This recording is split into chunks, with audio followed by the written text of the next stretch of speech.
What happens when you freeze a golf ball?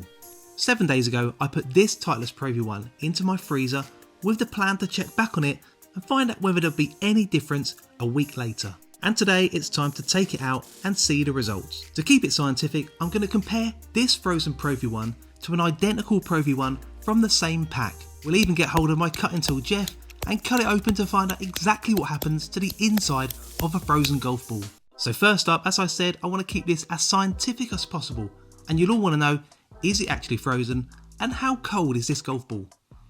So with the help of my son, who looks far too comfortable, let's find out.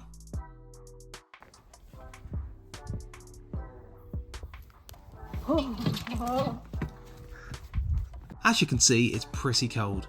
And if you look really closely, you can see the condensation is starting to show on the dimples on the outside of the golf ball. I'll be comparing it to this golf ball, which I cut open in the previous video. It's the brand new 2025 version Pro V1. When we take a close look, I can't see any damage to the outer cover of the frozen golf ball. It looks to have held up really well in the freezer. But let's get hold of Jeff and see what happens when we cut it open. I read online that golf balls get very brittle and the cover could break up after being kept at extreme temperatures. Let's find out.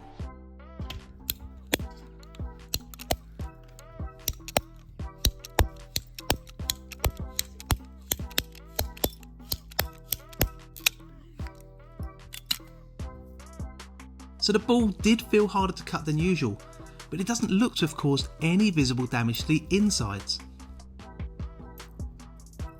It does feel very cold to touch on the inside though.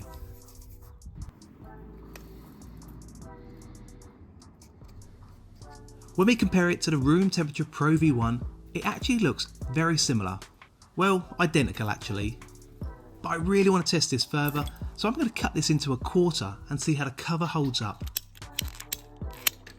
So that's really interesting. The outer layers look like they're coming away from the core. Yep, if I peel the golf ball back, it can be lifted off. You can see the layers lifting off the blue centre core. When I try this with the room temperature golf ball, I'm unable to peel back the edges. So what does this experiment prove? Does the freezing temperature affect the layers of the golf ball and how they're held together?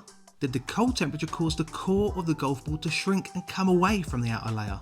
I mean, I've heard of balls shrinking in the cold, but not golf balls. So what do you think though? Let me know in the comments below, and I'll catch you in the next one.